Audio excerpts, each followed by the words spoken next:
एक व्यक्ति जो कि अपने जीवन में काफी सफल हो चुका था और एक दिन अपनी माँ के पास गया और बोला, माँ, आज कुछ भी मेरे पास है, मैं जिस सफलता के बुलंदियों को पा चुका हूँ वह सब आपके प्यार और ममता की ही देन है। इसलिए माँ, मैं चाहता हूँ आपने जो प्यार दिया है मैं उसका ऋण चुकता करना चाहता हूँ।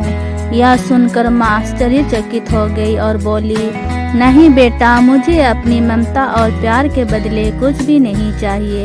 ये तो मेरा फर्ज था जो कि मैं अपनी संतान के लिए किया। लेकिन वह व्यक्ति बार बार जिद करने लगा, नहीं माँ, मैं आपके प्यार और ममता के बदले कुछ देना चाहता हूँ। माँ, आप मांगो तो सही। तो बार बार जिद करने के बाद माँ बोली, ठीक है, क्या तुम मेरे साथ जैसे बचपन में सोते थे वैसे सो सकते हो क्या? यह बात सुनकर वो व्यक्ति बोला, बस इतनी सी बात है तो जरूर मैं अपनी माँ के पास आज रात सोऊंगा।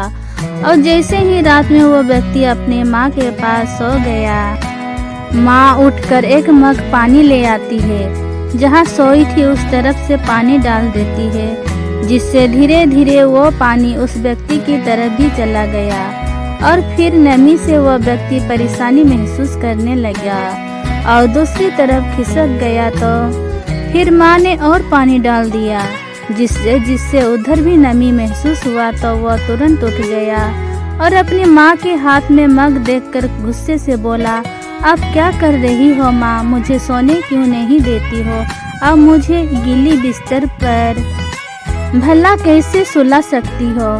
तो वो माँ बोली, बेटा, जब तुम बचपन में मेरे साथ सोते थे तो ऐसे ही तुम भी बिस्तर गीली कर देते थे और फिर मैं दूसरी तरफ तुम्हें करके खुद गीली स्थान पर सो जाती थी। तुम तो मेरे प्यार और ममता का कर्ज चुकाना चाहते हो जो मैंने तुम्हारे लिए किया था। क्या तुम मेरे लिए थोड़ा सा भी, केवल एक रात के लिए गीले में सो नहीं सकते हो? यदि तुम ऐसा कर सकते हो तो मैं समझ जाऊंगी कि तुमने मेरे ममता का कर्ज चुका दिया है। माँ की बातें सुनकर अब उस व्यक्ति की आंखें खुल गई थी। उसे अब समझ आ चुका था कि जो माँ अपने ना जाने कितने रातों को मेरे खुशी के लिए ऐसे ही गुजार दिए हैं, भला उस माँ का कर्ज कैसे चुकता किया जा सकता है। अब वह किए पर शर्मिंदा था। इस दुनिया में चाहे कितने भी ऋण और कर्ज हो चुका जा सकता है, लेकिन माँ के प्यार और ममता के मोल को कभी भी नहीं चुकाया जा सकता है। यहाँ तक एक माँ अपने पुत्र को इस संसार में पाने के लिए सारे दुखों को भूल जाती है।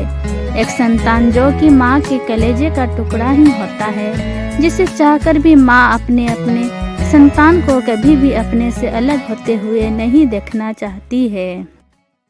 माँ चाहे कितने भी दुख में ना हो, लेकिन एक माँ ही अपने संतान के हित की बात हर घड़ी सोचती रहती है। इसलिए हमें भूलकर माँ के ममता और प्यार का मोल नहीं लगाना चाहिए। अगर कुछ देना ही है तो हमें अपनी माँ के प्रति हम हमेशा प्रेम बनाए रखना चाहिए, क्योंकि इस दुनिया में हमारी माँ जैसी कोई दूसरी चीज भी नहीं है। दोस्तों, अगर आपको ये कहानी अच्छी लगी तो please like, share, comments and subscribe. Thank you. धन्यवाद।